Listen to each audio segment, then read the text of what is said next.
Alright, we're here to check out a customer's house. You can see the leaves are falling. We're going to go check out and see what's going on with their GutterDome system. Live as it's raining. Climb the ladder here. See what's going on.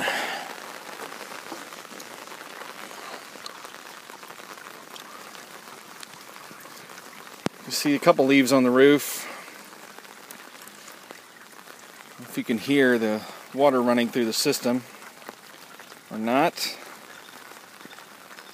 You can see the water coming out of the downspout. It's going into the GutterDome system there. There's a leaf. Some leaves on the roof. You can see I've never touched these actual GutterDome at all. Looks like a little bit of shingle grit. Everything else is flowing good. It's good news.